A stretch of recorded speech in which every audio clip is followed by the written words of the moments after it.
नमस्ते दादाश्री जी। मैं एक मेडिकल प्रोफेशनल हूँ, आई एम अ डॉक्टर। तो मेरे मन में बहुत दिन से ये ख्याल एक चल रहा था। अभी रिसेंटली यूएसए में एक न्यूज़ आई थी जिसमें चाइल्ड अबॉर्शन के बैन के बारे में बात की गई है। तो दादा, मेरा ये प्रश्न है कि आप इस सिचुएशन को, इस चीज़ को आप आध्यात्मिक स्तर पर कैसे देखते हैं? एंड क्या चाइल्ड अबॉर्शन एक स्पिरिचुअल क्राइम है?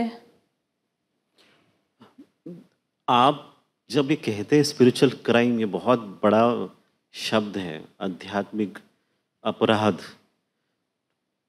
थोड़ा हमें सोच के पहले समझना होगा ये है क्या।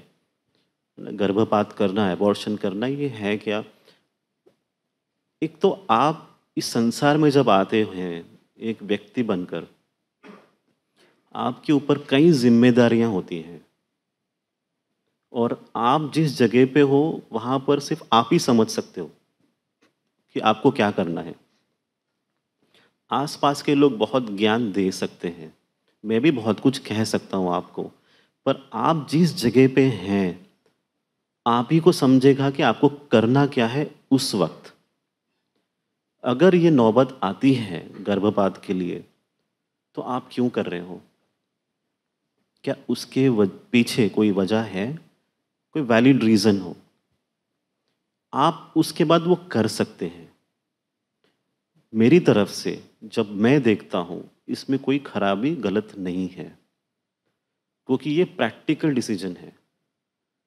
जो परिस्थितियों को देखकर आप वो डिसीजन लेते हैं, निर्णय लेते हैं, तो आपको वो अधिकार दिया गया है ईश्वर की तरफ से भी और इस देश के कानून की तरफ से भी। आपको वो अधिकार है।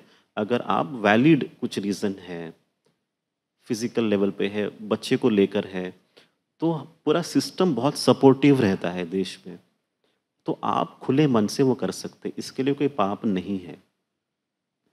जो आपको सही लगता है वो आप करना चाहिए। अब किसी और देश में जैसे अमेरिका में वो अभी बदल गया, पहले अलग लॉ था, अब अलग कानून बन गया है उनके लिए। तो वहाँ के लोगों को उनके कानून को ही फॉलो करना होगा, जहाँ पर भी जैसे कानून है। आध्यात्मिक तौर पर ये अपराध नहीं है। अगर आप के पीछे वैलिड रीज़न नहीं है और अगर आप ये सोचते हो कि लड़की है इसीलिए करना है, तो वो गलत हो जाएगा। ये कानूनन भी अपराध है और आध्यात्मिक स्तर पर भी अपराध ही है कि किसी को उसके लिंग के ऊपर, है ना, जज करते हुए उसे निकालना या गर्भपात करना, वो सही नहीं है।